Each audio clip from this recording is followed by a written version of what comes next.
Kailas. Egunon, buenos días. Egunon, buenos días. Bueno, pues queremos conocerte un poco a ti, cómo vives, ¿no? Cómo vives esto del yoga y los diferentes aspectos del yoga. Entonces, si te parece, antes de comenzar con eso directamente, queremos, o por lo menos para los que pudieran no conocerte, conocer un poco quién es Kailas, ¿no? ¿Quién es Kailas en esto del yoga? Háblanos un poquito, preséntate. Bien, bueno, evidentemente tampoco todo el mundo me conoce y está muy bien hacer esta presentación. Primero quiero dar las gracias y expresar que me siento un privilegiado de poder explicar estas cosas y poder llegar a más gente con todo esto, ¿no? Bien, pues yo soy Kailas, Ángel Guesalaga, soy de un pueblecito aquí muy cerquita, de Zarauz, aunque ahora esté pues un poquito lejos de mi casa, que realmente mi casa es esta casa, el ashram, ¿no? Yo empecé a interesarme por las cosas de yoga en el año 1975, muy prontito. En aquella época apenas había escuelas de yoga, apenas había lugares donde ir a clases de yoga. Yo tenía muchísima limitación a la hora de poder acceder a las clases porque trabajaba de 9 de la mañana a 1 de la madrugada en un restaurante en la parte vieja de Donosti. Y empecé por mi cuenta, con libros de Van Liesewet y demás, pues a hacer pequeñas prácticas, a ir enterándome un poquito, muy poquito, de las cosas de yoga. Y durante unos cuantos años me fue absolutamente imposible hacer una práctica regular y sobre todo una práctica guiada. Después de esos años trabajando en la parte vieja de Donosti, llegó la mili, imposible hacer nada. Después embarqué, más imposible todavía hacer nada porque aquí el suelo no se mueve, pero encima de un barco se mueve y mucho todo, el suelo, la cabina, la cama, la mesa, lo que pongas encima de la mesa, todo. Y hasta que volví a tierra, por decirlo de alguna manera, no pude encontrarme realmente con el yoga. Y eso fue en el año 1981 cuando se abrió esta casa, el ashram, que el fin de semana siguiente a abrirse ya vine yo con mi bicicleta, el saco de dormir y 4 cositas más a pasar el fin de semana con Madhava y otra media docena de personas más, porque no éramos muchos más entonces en la casa. Así fui realmente enterándome de qué iba todo esto del yoga y me formé como profesor de yoga, puesto que tenía un anhelo interno, un impulso interno muy grande en esta dirección. Y enseguida, en el año 1985, abrí la primera escuela de yoga que pude abrir, que fue aquí al lado, en Tolosa, y ahí estuve 2 años largos dando clases, a veces incluso en euskera, porque había gente que venía de las aldeas de alrededor y hacíamos clase en euskera, hasta que me planteé ir a una gran ciudad y hacer de la difusión del yoga mi experiencia vital. Así llegué a Gijón, en Asturias,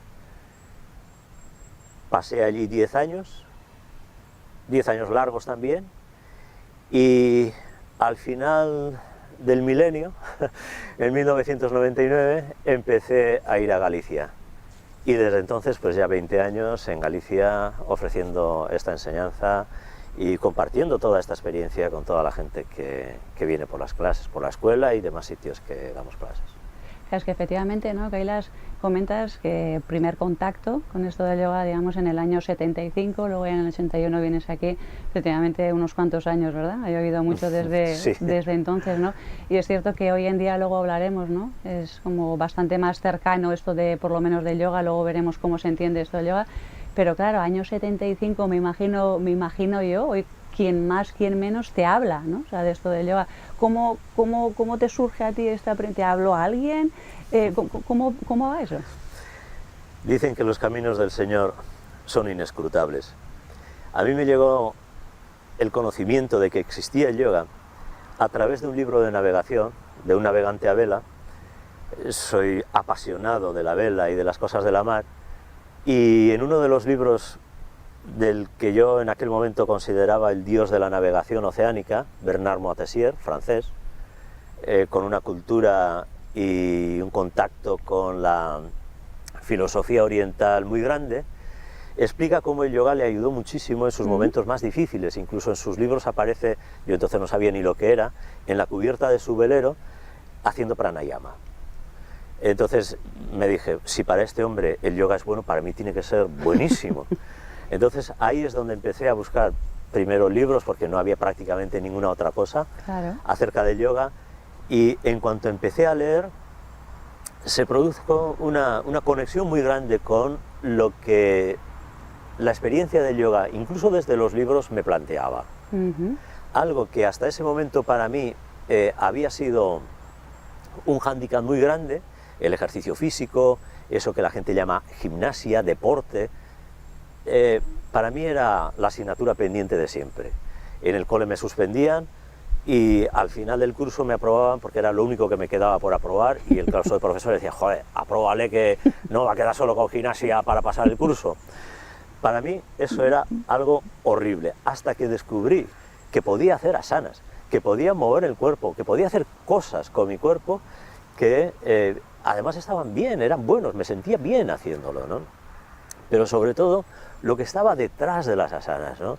Todo lo que no formaba parte de un trabajo físico, sino que tenía mucho más que ver con el conocimiento de uno mismo y sobre todo con el trabajo interno, que es algo que desde muy temprano me llamó muchísimo la atención.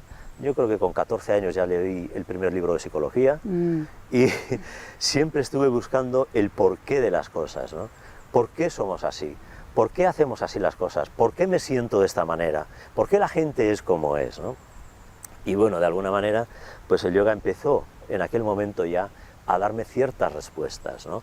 A abrirme ciertas puertas por donde podía ir investigando y podía ir profundizando en el conocimiento del ser humano. Lo iremos viendo entonces si has encontrado respuestas, ¿no?, a esas preguntas, ¿no?, que nacieron hace tantos años.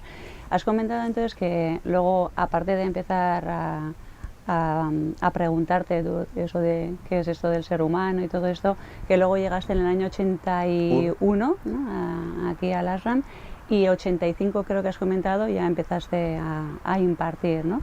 ¿Cómo es ese cambio, ¿no? O sea, porque primero empezaste por una necesidad personal, entiendo, y parece que luego hay, ¿no?, o sea, una necesidad parece también de impartir. ¿Cómo surge eso? Sí, esto surge como consecuencia natural uno del otro, ¿no? De alguna manera, pienso que desde muy temprano ya traía esa tendencia, ¿no? Porque recuerdo, siendo muy niño, levantando apenas 1 metro del suelo todavía, la gente mayor, que me le quitaba bastante cacho, mirándome desde arriba y diciendo, jo, vaya cosas que dice este chaval, ¿no? Entonces ya había cierta tendencia a explicar, a decir, a comentar cosas, ¿no?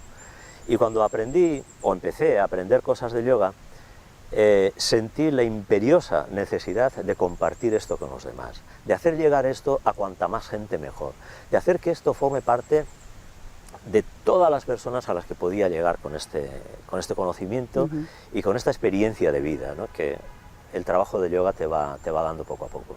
¿Y qué ofreces en, me has dicho, en Gijón? Ahora en Vigo, sobre todo. En Vigo estás ahora. Y alrededores hemos trabajado mucho durante muchos años. Mi primer lugar de aterrizaje, por decirlo de alguna manera, en Galicia fue Cangas del Morrazo, un pueblo marinero muy peculiar, donde hicimos un trabajo pionero excelente, porque incluso personas de Vigo, de Marín y alrededores venían a la única escuela de yoga donde se daban clases de meditación en aquel momento, hasta que llegó las circunstancias adecuadas, bueno, pues para abrir una escuela en Vigo y mantener la actividad allí, sostenida en gran medida por la diversidad de lugares donde también impartimos clases a través de los centros sociales de la Xunta, asociaciones vecinales, etcétera, ¿no?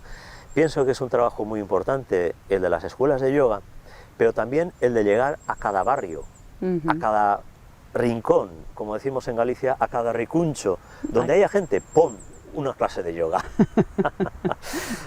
Curioso además, ¿no? Has dicho que comentaste con un libro de un navegante, ¿no? Llegaste a un pueblo marinero, ¿verdad?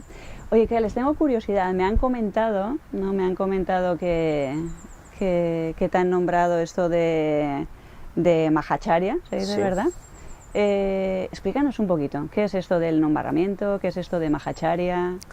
Bueno, yo vivo el nombramiento de Mahacharya como un honor, no sé si merecido, porque no es algo que hagas poniendo la intención de llegar a, ¿no? Por lo menos en mi caso, todo lo que he ido haciendo en el mundo del yoga hasta este momento y lo que pienso que seguiré haciendo mientras las fuerzas me lo permitan, será hacer lo que tengo que hacer, lo que sé hacer y lo mejor que puedo hacer para la gente, ¿sí? El reconocimiento que pueda venir de eso, bueno, pues bienvenido sea, pero sin más, ¿no? Me nombraron Mahacharya, nuestro maestro Madhava, el año pasado.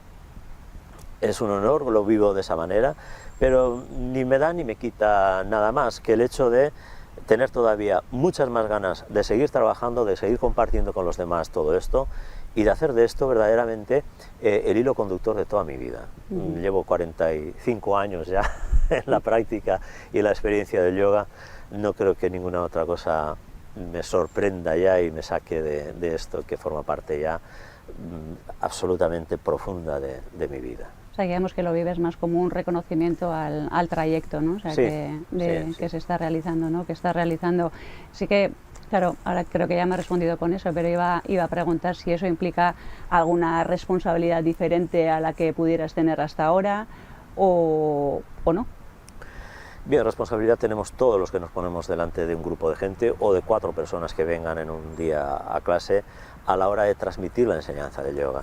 Mahacharya te hace desde luego muchísimo más responsable de lo que dices, de lo que haces, de lo que es tu vida y de lo que transmites, porque hay muchas más personas, muchas más almas poniendo sus ojos en ti y de alguna manera sirviéndoles de referencia y haciendo que esto les sirva de orientación, de guía, de hito, como esas piedrecitas que se ponen en los caminos de las montañas para guiar a las personas por aquí, por aquí. ¿Sí?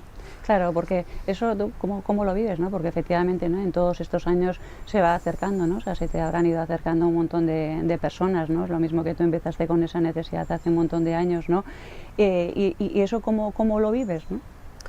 Sé que para algunas personas, incluso alguna persona muy cercana a mí lo ha vivido con mucha carga, esta responsabilidad de orientar o de servir de referencia a los demás, ¿no? Para mí es todo lo contrario, no es una carga, ¿no? Sino es el cumplimiento del deber, es lo que tengo que hacer. Si yo sé una cosa o me doy cuenta de que eso es bueno para mí, qué menos que ponerlo en manos de los demás para que también a otros les pueda servir. No es adoctrinar, no es tienes que hacer esto, sino mira, tienes esto, puede servirte, tú verás lo que haces con ello, ¿no? Pero sí facilitarles que tengan la posibilidad de utilizar las herramientas que nos da la ciencia del yoga, que son las técnicas, y sobre todo el conocimiento, la idea, la referencia, el sentido que le da el conocimiento del yoga a tu vida, ¿no? Claro, dices, Kailas, ¿no? Que te planteas tú eso de que hago lo que tengo que hacer, ¿no? Tengo curiosidad, a ver cómo vas a responder a esto, porque ya sé que te están grabando y esto se va a quedar grabado, pero tengo curiosidad, yo te lo pregunto, ¿vale? Luego tú me respondes. Claro, tú dices, vale, yo hago lo que tengo que hacer. ¿Siempre sabes lo que tienes que hacer? Una vez que a uno le nombran Mahacharya, uno ya sabe lo que tiene que hacer, porque en yoga yo siempre he oído esto del ego también, ¿verdad? ¿Dónde está el ego ahora de Kailas? ¿Ya está gobernado? ¿Cómo va esto? El ego de Kailas está pues poniéndote la camiseta que tengo sin arrugar para salir bien en el vídeo. No, mira, esto de saber lo que tienes que hacer evidentemente es bien difícil, ¿no? Hace falta muchísimo trabajo interno para que se vaya aclarando la maraña de ideas que surgen a borbotones desde todos los diferentes aspectos de la personalidad, el ego, que te va reclamando, te va pidiendo y hasta exigiendo lo que tienes que hacer y lo que no, ¿no? La educación, la cultura, la sociedad, la historia misma de tu familia, el lugar donde vives, la religión misma, etcétera, ¿no? Todo eso pesa sobre los intereses que puedan determinar lo que para ti es lo que tiene que ser, ¿no? Lo que tienes que hacer en la vida. Para mí, el punto de inflexión en todo este trabajo fue el conocimiento de la experiencia meditativa y el profundizar en esa experiencia meditativa. Ahí es donde surge el sentido de lo que es justo y necesario, de lo que tienes que hacer, de lo que como ser humano te corresponde. Eso que en la filosofía del yoga llamamos el dharma, la ley o el deber, que son palabras con mucha carga, incluso que pesan mucho para mucha gente, pero para mí es lo mejor que te puede pasar, saber lo que tienes que hacer, ponerte a hacerlo pudiendo, es decir, sabiendo que das lo que puedes y está bien eso que haces. Es fantástico, es maravilloso, es lo mejor que te puede pasar. Pero supongo, Kailas, ¿no?, que en algún momento uno se encontrará también despistado, pudiera ser la palabra, ¿no? ¿Cómo lo haces? Me imagino, bueno, primero preguntarte si alguna vez te puedes encontrar tú a ti mismo despistado y cuál es la referencia, ¿cómo lo haces? Sí, a ver, vivimos en un mundo donde los estímulos nos sobreexcitan, hay mucha llamada de muchas cosas por muchos lados, ¿sí? El mundo material en el que vivimos, además, con medios que hasta hace bien poquito no podíamos ni siquiera en nuestras más febriles fantasías pensar que pudieran darse, empezando por los telefonillos que tenemos todos en las manos y cualquier otra cosa, ¿no? Evidentemente te llama mucho la atención y tienen la capacidad de distraerte, de sacarte del camino, de desviarte, ¿no?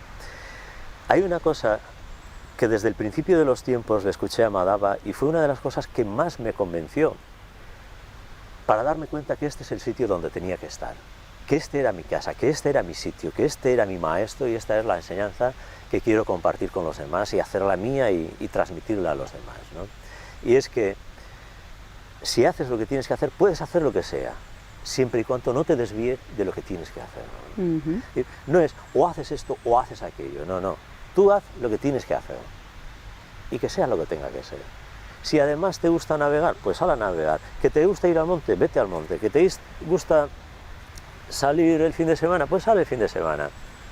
Que te coges una tienda de camping y te vas a conocer el mundo, vete a conocer el mundo. Uh-huh. Pero no te olvides lo que tienes que hacer como ser humano.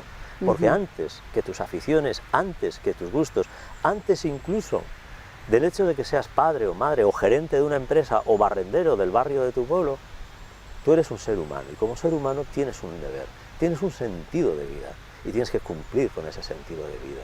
¿Y cómo lo haces para no olvidarte? ¿Para no? Para no olvidarte. ¿Cómo lo haces para no olvidarte de Hay una cosa muy importante, además de la práctica personal, la meditación diaria, la sentada que llamamos, ¿no? Hay algo muy importante. En el sistema de meditación que nosotros enseñamos, transmitimos y que nos sirve de referencia, de guía en todo esto, hay un concepto que es la compañía de los dasas, la compañía de las demás personas que te ayudan a estar en ello, a estar en ello.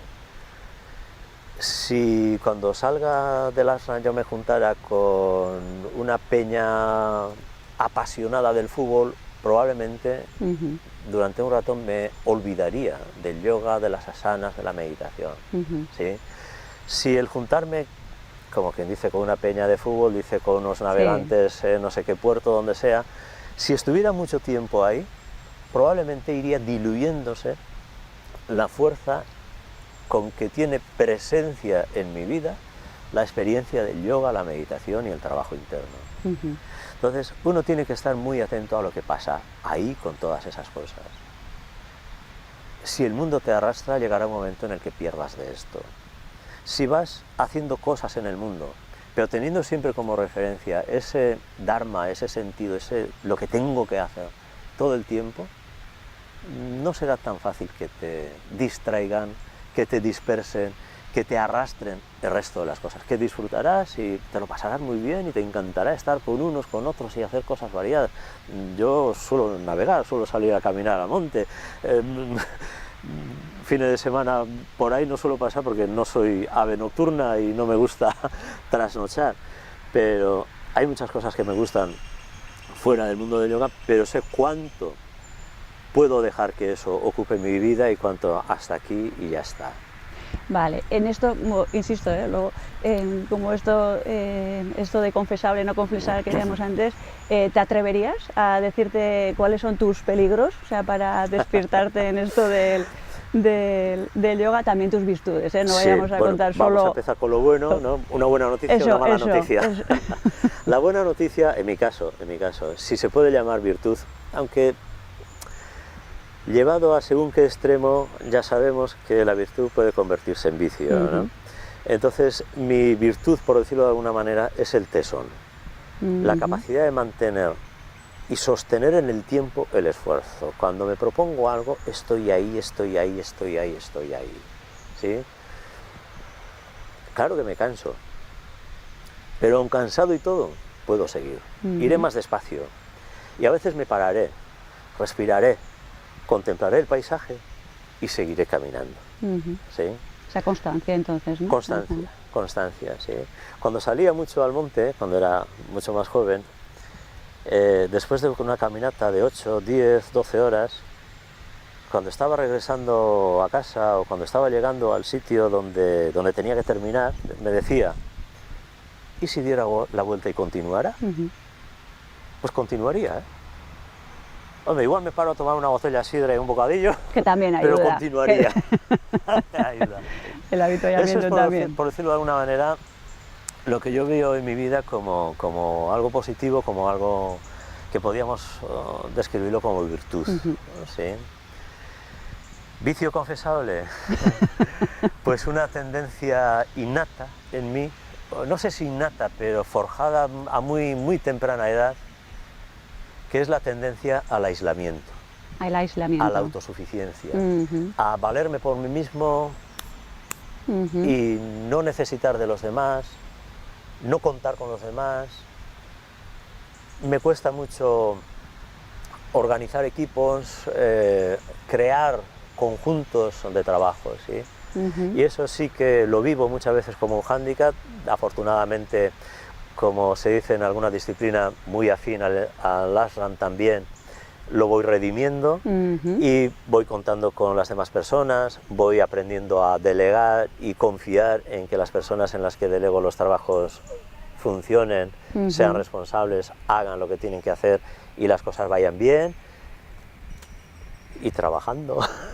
Pues gracias, trabajando ¿no? con ello. Gracias, ¿no? Que nos puedas contar esto por lo menos, ¿no? Porque sí que me da la sensación a veces, ¿no? O sea, que cuando hablamos en esto del yoga, ¿no? O sea, con personas que lleváis tanto recorrido, ¿no? O sea, hay tanta experiencia en esto, y más si cabe, si hablamos de lo que hemos hablado antes, esto de Mahacharyas y tal, ¿no?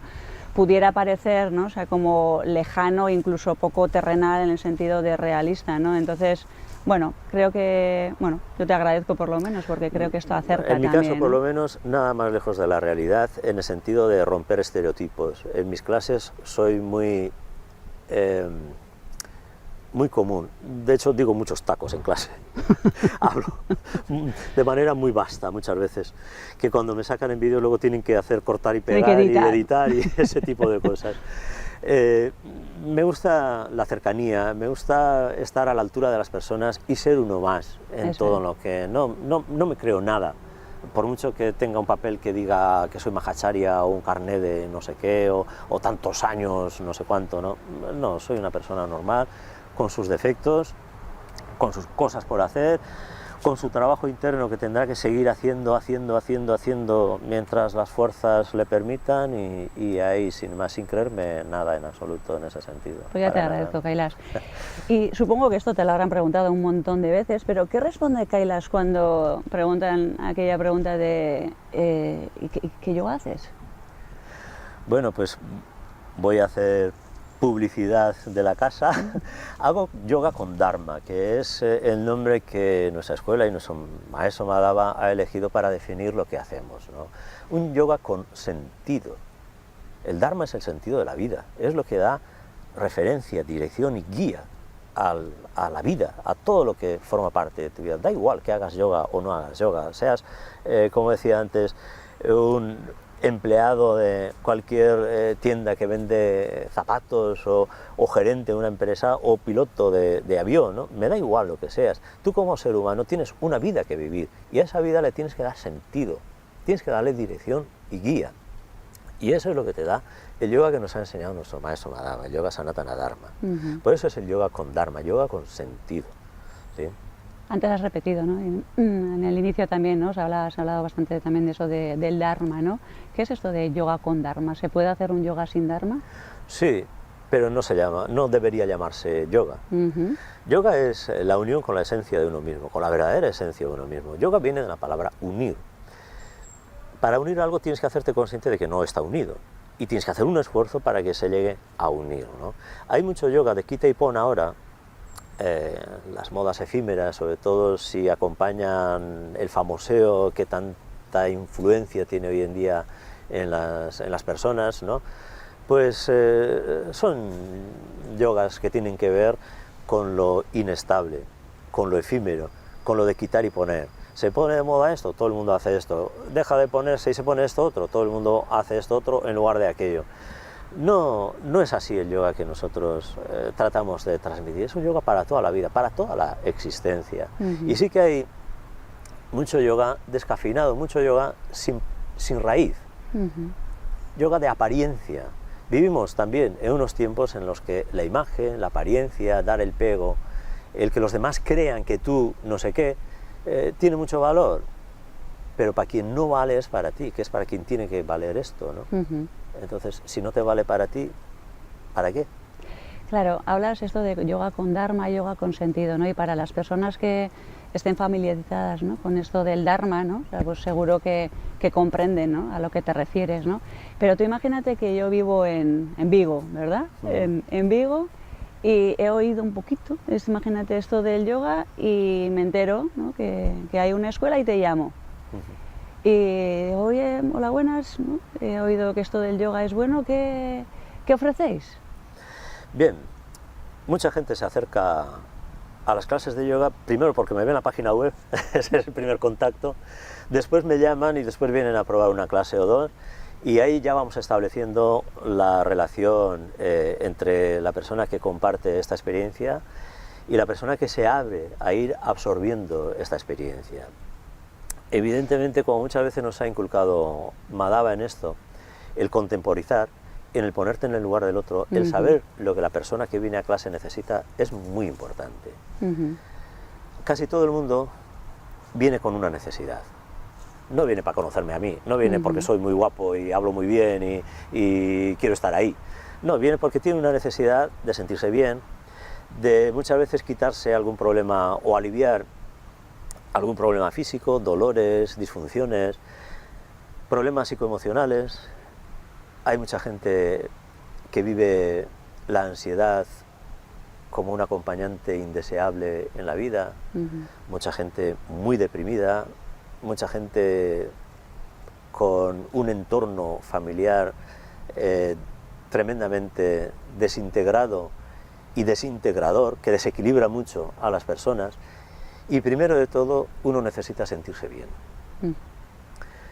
Pero sentirse bien no es para quedarse ahí. Sentirse bien es para comenzar a trabajar. Si no te sientes bien, no vas a poder trabajar. ¿Me puedes hacer algún breve resumen de cómo vives tú? He oído yo mucho esto de, cuando se habla de lo espiritual, también de alguna manera relacionado con la palabra esto de la conciencia, ¿no? Y también he oído mucho de que hay quien no diferencia esto de mente y conciencia, hay quien sí lo diferencia. Para ti, Kailas, ¿cómo va esto? Esto de la mente, esto de la conciencia, ¿son lo mismo? ¿No? No son lo mismo, ni muchísimo menos. Esta es una cuestión que surge muy a menudo en las clases, precisamente por lo que apuntábamos antes, ¿no? Tenemos una maraña interna en la que es muy difícil de aclararse qué es cada cosa. Todo surge a borbotones y no sabes muy bien qué parte de ti se está expresando, qué parte de ti te está reclamando algo, qué parte de ti se está proyectando cuando estás haciendo cualquier cosa, cuando te relacionas incluso con una persona, con una situación o lo que sea. De ahí lo necesario, que es lo que apuntábamos antes, el conocimiento de sí mismo, empezando a profundizar poco a poco. Básicamente, mira, esto es lo otro, vamos a diferenciar esto de lo otro, y aquí tienes esto y esto, y aquí tienes esto otro, y estas son las características, y así poco a poco vamos conociendo nuestro propio ser, lo que realmente somos, ¿no?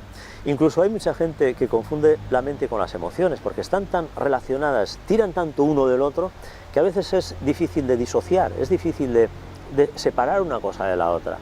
Pero yo puedo, por ejemplo, teniendo una emoción muy intensa, como puede ser el miedo, parar, pensar con claridad y decidir qué hacer con ese miedo.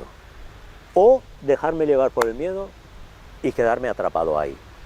Bueno, ¿eso cómo lo puedo hacer? Evidentemente, si no tengo nada aprendido de mí mismo, lo más probable es que el miedo me arrastre, me lleve y me haga pasar una mala situación. Si voy aprendiendo de mí mismo, podré coger un poco de distancia y decir, bueno, aquí está el miedo, aquí está mi mente pensando, ¿qué hago en esta situación que me produce miedo? ¿Cómo puedo salir de esta? ¿Vale? ¿Con qué estoy haciendo ese trabajo de ver cómo puedo pensar qué hacer para salir de esta situación? Pues con la conciencia, con la conciencia. La conciencia es la protagonista, la verdadera protagonista de todo ese proceso. Lamentablemente ocurre que en muchas personas durante mucho tiempo esa conciencia está dormida, está ausente. Nos damos cuenta de si tengo frío, si tengo calor, si tengo hambre, si me pica la oreja, pero de poco más. Me doy cuenta si me gusta una persona, si no me gusta una persona, pero de muy poco más. A esto yo muchas veces le llamo sentarse a conducir en el asiento de atrás. En el asiento de atrás. En el asiento de atrás. Explícame eso de cómo se conduce en el asiento de atrás. Pues desde el asiento de atrás ves qué es lo que está haciendo el que tiene las manos en el volante. Esa es la conciencia que observa cómo la mente va urdiendo los acontecimientos del día a día, influenciado muchas veces por las emociones que siente y otras veces no, pero va manejando. Pero estate tú atrás observando qué es lo que hace y ordenando qué es lo que tiene que hacer el que lleva las manos en el volante y si se tiene que dejar o no, o cuánto influenciar por las emociones y por todo lo que ocurre a su alrededor. Joder, Kailas, yo te haría 50.000 preguntas, pero suele estar como el pinganillo este que hacen pin, pin, pin, o sea, que me dicen... Tiempo. Claro, o sea, te haría un montón de preguntas sobre eso, pero ya tendremos oportunidad. Entonces, para cerrar, habla un poquito de Sanatana Dharma, pero me gustaría saber un poquito tu espíritu crítico también. Ya sé que me vas a hablar un montón de bondades, pero a ver si puedes hablarme un poquito de... Criticar Sanatana Dharma es bien difícil, ¿no? Porque es parte de mi vida, soy Sanatana Dharma, es mi vida, es mi vida. Por mucho que he mirado, investigado, probado, me he acercado a otras enseñanzas, otros planteamientos, otras formas de ir descubriendo y desarrollando todo esto, no he encontrado nada a lo largo de estos casi 45 años mejor que Sanatana Dharma.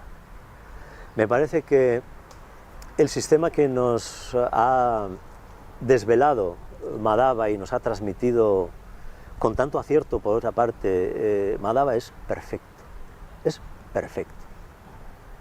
Tiene todo lo que necesitas, todo lo que hay que tener para desarrollarte como ser humano hasta la plenitud, hasta lo más que puedas desarrollarte como ser humano. Ahora viene la otra parte, ¿dónde está el problema? El problema está en los que somos Sanatana Dharma, en las personas. Las personas tenemos nuestras limitaciones. No damos de sí todo lo que las expectativas ponen en lo que es algo como Sanatana Dharma. En las ventanas de mi escuela en Vigo pone yoga para todos.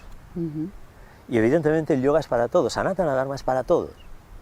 Pero claro, cada uno con su cadaunada, con su pedrada, pues hará de todo lo que se puede hacer en Sanatana Dharma, de todo lo que se puede hacer en el yoga, lo que pueda. Y muchas veces lo que pedimos, lo que podemos, está muy mediatizado, está muy contaminado y coartado por nuestras resistencias, nuestras limitaciones, nuestras creencias, nuestras tendencias, nuestros samskaras, que se dice en la filosofía del yoga, etcétera, sí.